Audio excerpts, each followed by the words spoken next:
Good evening, Californios. It's February 15th, 2022, and this is podcast number 3 of Season 2. We are Red Star Report. I'm Hal G. Lohr, and this is Voices for the California Nation. It's the day after St. Valentine's Day, and on this fine Tuesday evening, it's back to business as usual in U.S.-occupied California.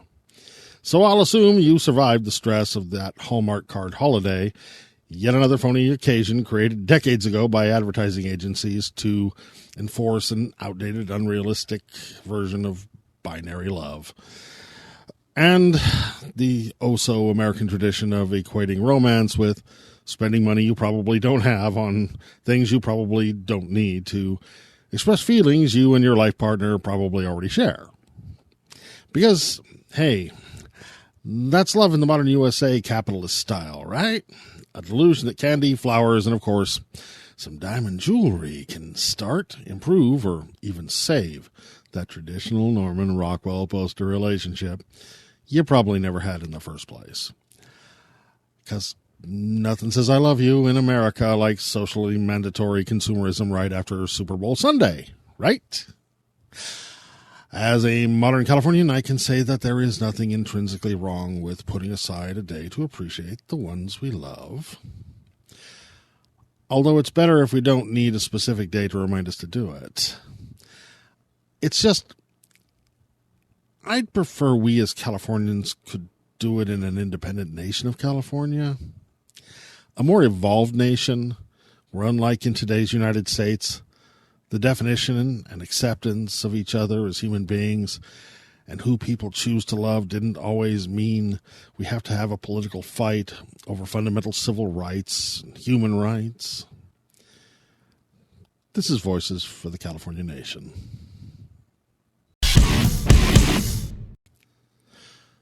Next up, we have Book Review California, brand new segment hosted by Red Star contributor and well-known California Independence podcaster, Sue Hirsch.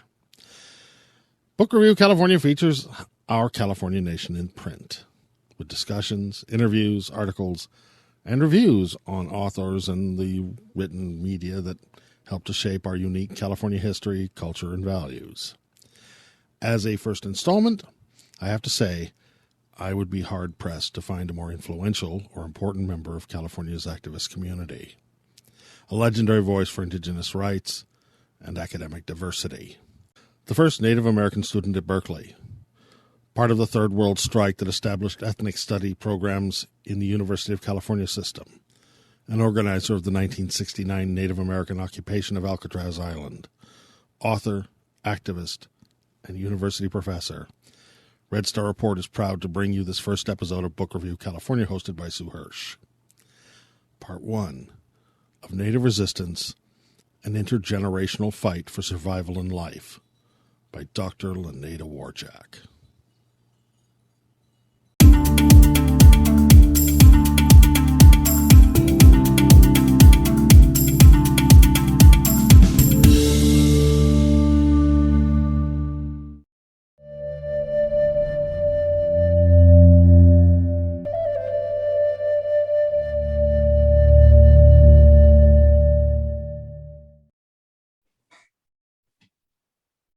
Hey, this is Sue of Red Star Reports, excuse me for that. And we have a very special treat today because today we have with us Dr. Lanada War Jack, who wrote this fabulous book. It's called Native Resistance, an Intergenerational Fight for Survival and Life. And she wrote this book because she has a message for all the other Native youth out there. And I would like to hear her message. I would like everybody else to hear her message as well, because it is relevant and timeless and timely. And then I will ask her to lead into why she wrote the book, which is probably to get this message across, by the way. And she also has a list of credentials as longer than my arm, in fact. And we will get to that also shortly. Dr. War Jack, would you please introduce yourself and tell us what message you wanted to get across that was in your mind when you were writing your book? Hi, I am from the Shoshone-Bannock tribes in Idaho, and I was raised here on the reservation when my father was all my life with my dad, but as children, we're so observant, and we just, watch our parents, and then we do what they do. So my dad, he was a master of all the trades. So I used to go out to the site and work with him and observe and see how he did things. And then he became a politician. Well, not a politician, but he got involved in tribal government, because that was when the government, we were going through that Termination Act that President Eisenhower signed in 1953, and also the Land Claims Act, which we resisted as well, because it was just legitimizing a land still. And once that was through the Congress, then, they opened it up to mining and timber industries and everything. So it was legitimizing that land still that I, really had to fight with him against. And I was just a teenager, but, as young people, we're observant, and, we learn a lot that way. And so I wrote the book because I wanted to talk about, what happened to us as a people. And I never read a book that really told the kind of history that was true, because it was always from the colonizer's perspective. And it was always justifying why they had to kill us, men, women, and children. And it wasn't true. My grandfather was the last war chief from our tribe, and they call our tribe Bannock, but it's Bannock. And Bannock is a Scotch term that they put on with started calling our tribes. But they killed all of our people, the Bannock. And my grandfather was that last war chief, so he carried it on to the information onto his son, and his son had one son that carried it on to me, because his son was my father. So I got the information from back to the time when they slaughtered my people. And then just kind of the historical record of going through time, after the Indian Reorganization Act, which was passed in 1934 to set us up as federal mini democracies. And of course, it said that the government would have the trust responsibility, because they set us up on the federal side. So we're federal corporations, and only the federal government can deal with us. So the laws that they put on in our tribal constitution was never enforced. And we just always fought to try to get enforcement of the laws that was supposed to apply to us. And they would never enforce it. So we've never had civil liberties. And to this very day, we don't. Well, as history goes on, and then it went on into my time. when I was relocated out to San Francisco. And then I became the first Native American student at UC Berkeley and organized our own group just in time to join the Third World Strike for ethnic studies. And as a result, we were able to get Native American studies, which was the first in the nation. That was 52 years ago. And of course, it's been duplicated throughout since that time. But then it went on to Alcatraz. And then when we were on the island, President Nixon signed an executive order to extinguish the Termination Act.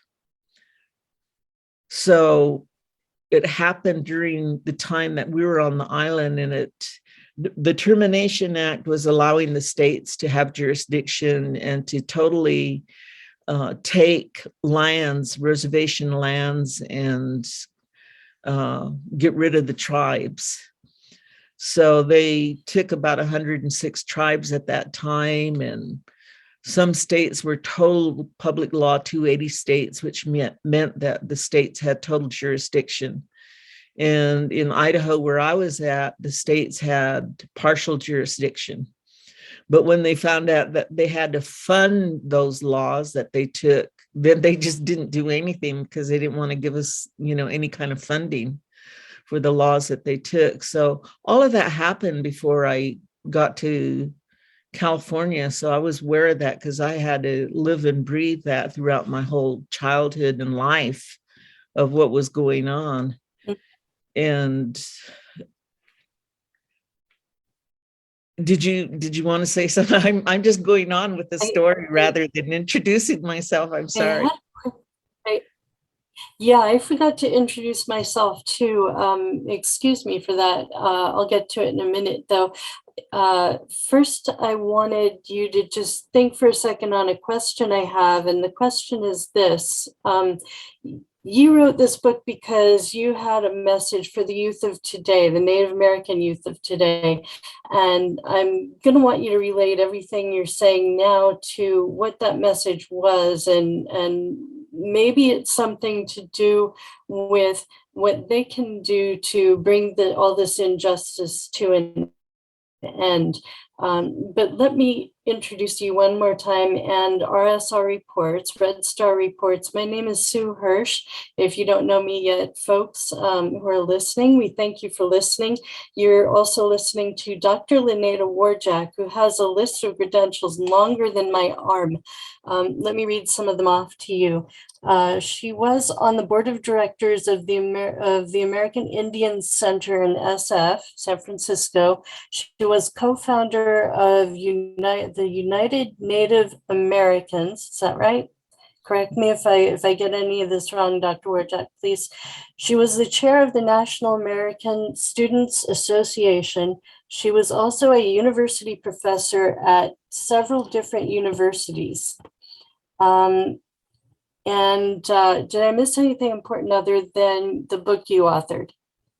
My educational credentials. Right. Will you go through those for us, please? And then maybe get to that question that I was hoping you'd also answer for us today. Well, I have a bachelor's in Native American law and politics from the University of California. And after I got married and went back to my home reservation, then I completed my graduate degrees in my master's in public administration and my doctorate in political science. So I was able to. Excellent. I may have mentioned that I'm speaking to you on behalf of Red Star Reports, and I am reviewing Dr. Lanada War Jack today. And what message, Dr. War Jack, did you have for the Native American youth of today? Well, I want them to know their history. And I can share a part of my history that I personally know. Mm-hmm. And it's not because I got it from books, because the books only justifies the genocide and the murder of our people. So the history books are not correct, but you have to learn to read between the lines. So I just think that young people need to know their history. They need to know who they are. And of course, because of the assimilation process and the colonization process that we're living in today, we need to always be aware of who we are, our identity, and our culture, because our culture always will ground us.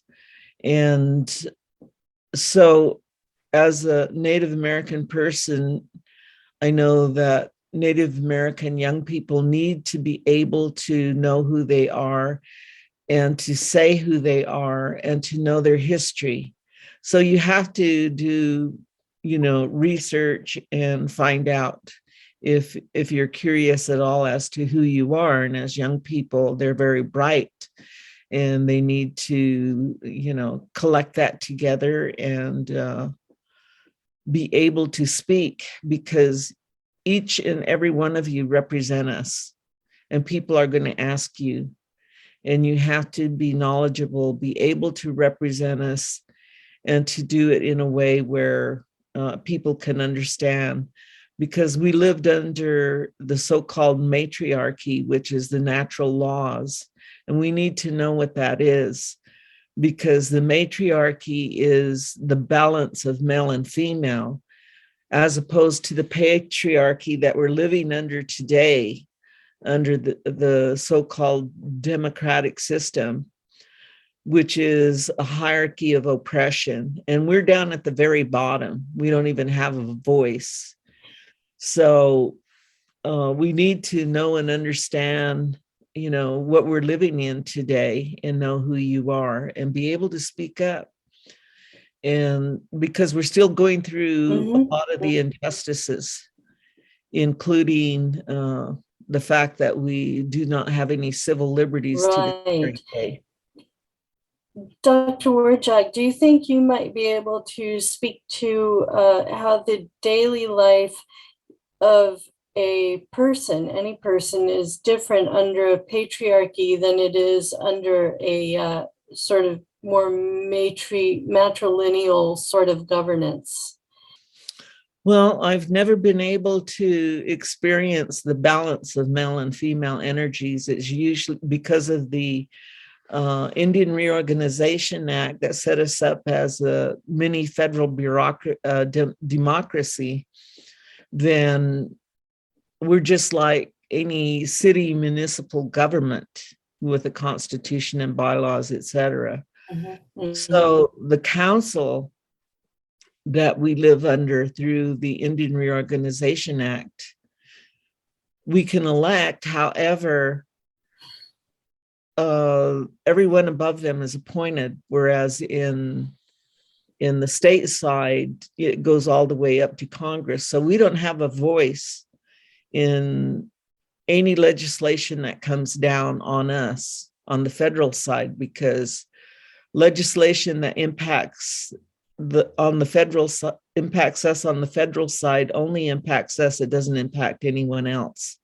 So this is how they were able to pass legislation to stop our culture, or our religion, our culture, our dances, our singing, our languages. They stopped it all. And then they passed legislation to put us into the government and Christian boarding schools to continue that assimilation process. People these days are calling that cultural genocide. And I feel like that is a very accurate term for it, cultural genocide. It actually ended up getting a lot of Native American people killed by the end of the time that we thought we had sort of finished with the Native American boarding schools that were taking away the children's Native American clothes and their hair and their languages. If they spoke their own language, they were really harshly punished, and a lot worse went on there. And also recently, everybody knows this, well, almost everybody, or they should know it, about the mass graves that were found at the boarding schools. What is your take on that? Am I missing saying anything? Well, absent the genocide and then the legislation to take away the language, the culture, and then the legislation to take away all the children, every single one. And my parents were a part of that.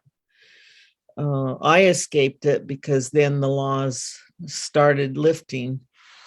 And so that with my generation, the intent was to continue the assimilation process, but to send us into the cities and make us a part of mainstream American society, which we were totally ill prepared to deal with. I went to San Francisco at 18 by myself, and I was supposed to be able to get a job and become employed and I guess therefore be assimilated. But for one thing, we didn't have the education to, be able to get a job that was meaningful, which is why I started looking for a way and means to get into the local universities, which I was able to do. And I was the first Native American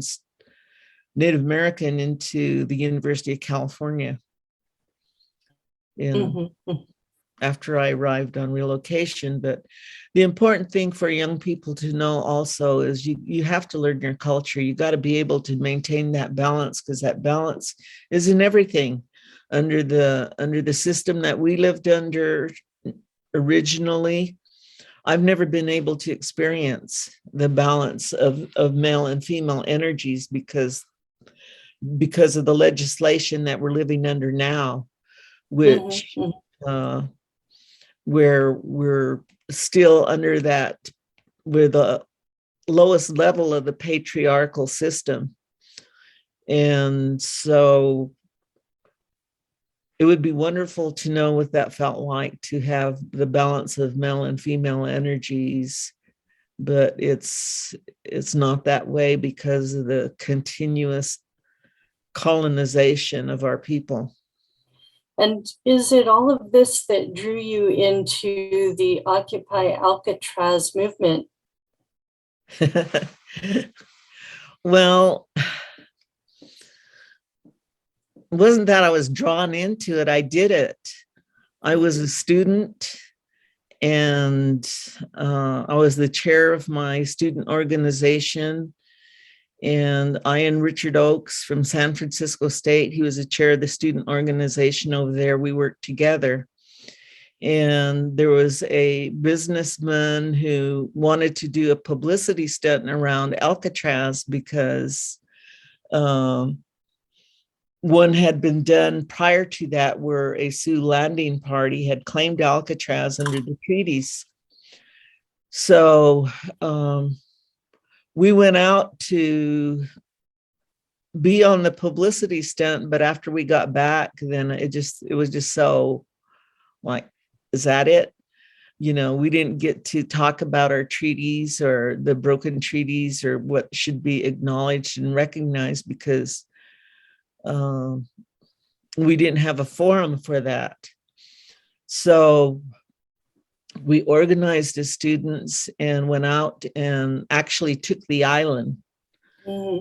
And then went back and reinforced that with the rest of the students throughout the state of California, because by then we had Native American studies and they're all organized throughout the state of California. And we called them and they brought their families and we started our 19-month occupation. And it was our protest against the broken treaties, against the ill-conceived policies that were impacting us on reservations, the poverty and everything that we were going through. Let me just confirm something for our listeners. You mentioned broken treaties. I want our listeners to know that there are over 500 broken treaties on a list in a museum in Washington, D.C. Folks, America has not been all that great about keeping its promises.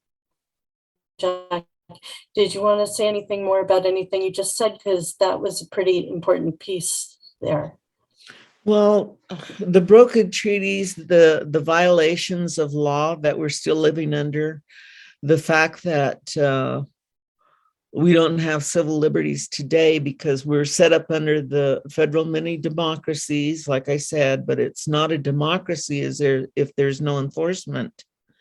So they have us under this belief that we have tribal sovereignty, which in the interpretation, the government is saying that the tribal councils that are over us is like the old king sovereign in Europe, where they completely controlled everything.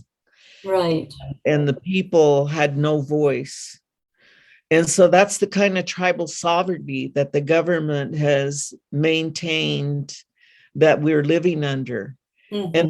And that's not the correct situation at all, because when we were on Alcatraz, President Nixon extinguished Public Law 280 through executive order to keep the states away from intruding on our lands and jurisdictions. Mm-hmm. Mm-hmm. So we already won that with Alcatraz, but the attorneys must be in cahoots with the government because they're not telling the truth about the fact that Public Law 280 doesn't exist anymore, because that happened in 1970. And like a lot of people weren't even born until after 1970 that are alive today. I just happened to be alive at the time, and I was on Alcatraz, and right. I know those political shifts that happened. Right. But the legal history won't pick it up and update it. So they're able to make people think, make the tribal councils think that they have complete tribal sovereign authority over all of our people. And therefore, we have no civil liberties. There are a lot of groups besides the government that are really getting this wrong and speaking out of turn. And I want to draw a connection here that a lot of people may or may not get the tenuous nature of the connection, but I want to connect this to the idea behind returning land to the Native Americans, because there are some organizations sort of, with the idea of Collexit in mind, who want to simply give you land back and figure that that's enough and figure that that's the right solution for all of you, that it's like a one size fits all sort of solution, and it's really not. Do you have a perspective on that, or did I pretty much cover it? No, there's a lot of laws that have impacted us in between to change who we are. And one of those things would be our traditional tribal governments. We don't live under that anymore. We're under the federal patriarchy. And I don't know if you know what that means, but it means that we're controlled. Right. And we're controlled on the federal side, whereas most people are controlled on the state side. So our territories are different than states. We don't even live under states. We're under, say, like the people that I say I'm Shoshone Bannock, but actually I'm Bannoquet. And with that, the way that we can identify who we are is by our languages. We're linguistically defined as Uto-Aztecian, and our nation exists from California or Mexico to Canada. We have the largest nation, and that's composed of many people, many tribes, such as the Ute, the Paiute, the Shoshone, the Bannock, the Comanche, the Hopi, we have a lot of tribes under that Uto-Aztecian dialect, And which is our nation. Each tribe is also spread out over a really wide area of the United So States. Isn't that right? That's why it was easy to divide our people, because it was over such a large area, to make us separate and different from each other under the federal corporations that we live under today. So there's a lot of things that have to be corrected in terms of who we are and where our original territories are. But you can always identify people, and that's in California or anywhere. You can identify them by their linguistics, by their languages that they speak. And then you can identify their nation.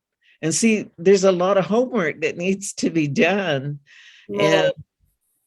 And we don't have that in our history. And that's why with the Third World Strike at Berkeley that I was a part of to set up Native American Studies, we were supposed to learn that.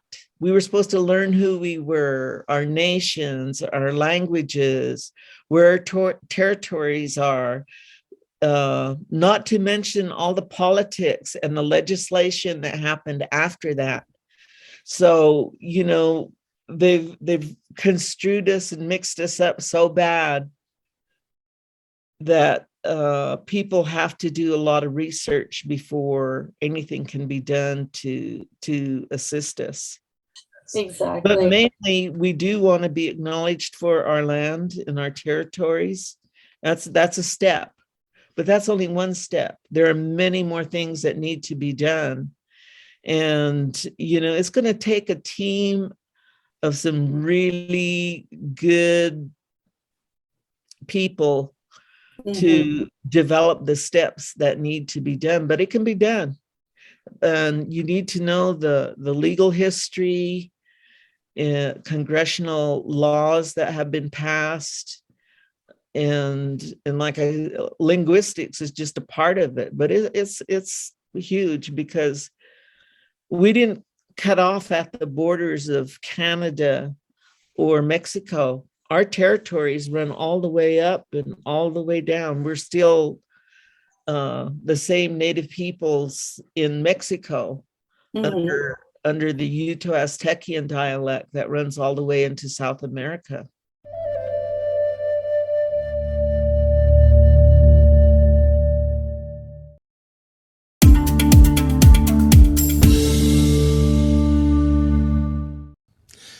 Thank you, Sue.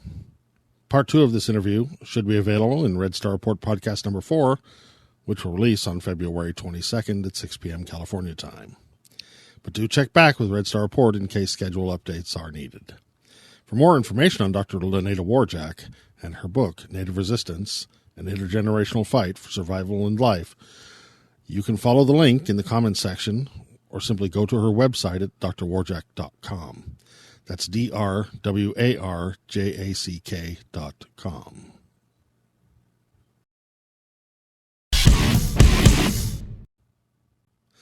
For our last segment tonight, we go to Activism in Action, where Shankar Singham looks at white supremacy in the U.S. military and its relationship to the January 6th D.C. coup and the crisis in Ukraine. All about you, Shankar.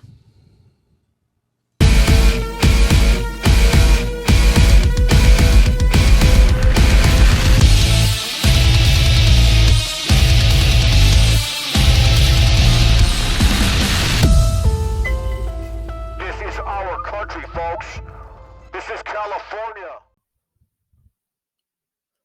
Thank you, Hal. What's up, Californios? Let's get right into it, shall we? So, currently, things are happening in the world out of control. Putin moves into Ukraine once again, parks his troops inside the border. Nothing new. He's done it before. This time, it's a game changer, and I'll tell you why. Let me back it all up. The insurrection that happened January 6th. Now, you've watched this show. You've seen us talk about this issue January 7th, January 30th, February, March, April. We talk about it all the time. Finally, a year later, Congress is doing something about it. Finally, it's in the press. Finally, they're talking about it. Too little, too late, folks. Too little, too late. I don't know why they're pussyfooting around. I don't know why they don't. They've got mountains of evidence against the orange turd. Why don't they arrest him? Why are they pussyfooting around? I'm afraid to imagine even why that reasoning is, why they haven't arrested him yet over the mountains and mountains of violations he's done. Let's talk about who was at the insurrection on January 6th. Like we said before, former military, former law enforcement, current military, retired. They're almost all military. Yeah, there were regular folks sprinkled in there, some QAnon folks in there, but those were in the minority compared to the amount of ex-military in there. Let's talk about the military real quick. Currently, the military knows it has a white supremacy problem inside the military. In fact, Military Times did a poll amongst 1,630 active members as have they seen signs of white supremacy and extremism in the military. 36% of all respondents, 36% of everybody that they asked said yes, they've seen signs of white supremacy and extremism in the military. Over 50% of minorities in the military have seen white supremacy and extremism signs in the military. Geez Louise, you see a third of the whole military sees that there's white supremacy in there. What do you think if you were white supremacist in the military and someone asked you, hey, have you seen white supremacy in the military? What would you answer? Yes or no? I'd answer no. So let's think about that. A third of the people say they've seen white supremacy. Over 50% of the minorities say have seen white supremacy. Who's left in the military? I know women are minorities. I know blacks are minorities. I know Hispanics are minorities. Who's left in the military? If Trump has 2/3 of the military currently under his command, if Trump has the House of Representatives under his command, if Trump has a third of the U.S. population, including former military and law enforcement under his command, guess what, folks? Don't even bother voting on 2024. It's pointless. No matter what he's going to call it fake, no matter what he's going to take this election by force. So remember what we were talking about, having that firearm ready to go in your house? Get it ready. Start looking for a gun, folks. It's going to get nasty. Let's tie this all back to Putin. Putin parks his troops inside the Ukraine. Any move that the West does, NATO, likewise, any move that they do, Putin's going to come out on top. If NATO and the West, the U.S. and its allies, go into Ukraine and attack Russia, that would be a war that you wouldn't believe. Putin comes out on top. Even if he retreats, he comes out on top. We don't do anything. We sit and wait. Because he's parked his troops in Ukraine before. He'll just leave again. Putin comes out on top. And here's the kicker. Donald Trump is president of the United States. Putin is the ruler of the world. Shankar Singham, Activism in Action, Red Star Report. Folks, wake the fuck up. Wake the fuck up.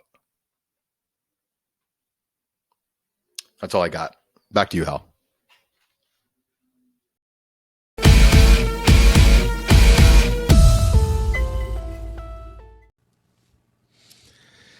Thank you, Shankar. Red Star Rebels, we've already said 2022 is going to be a rough ride. Safe is usually better than sorry. That's Red Star Report for the week of 2/15/2020. I invite you to check out our website at redstarreport.com. Please subscribe to our Red Star Report YouTube channel. Go to our Red Star Report Facebook page, Twitter, and Instagram, and give us a like and follow. Because if you want a real California independence movement media group, it's all about the algorithms. Our thanks to you and all our Red Star Rebels for watching. We are Red Star Report.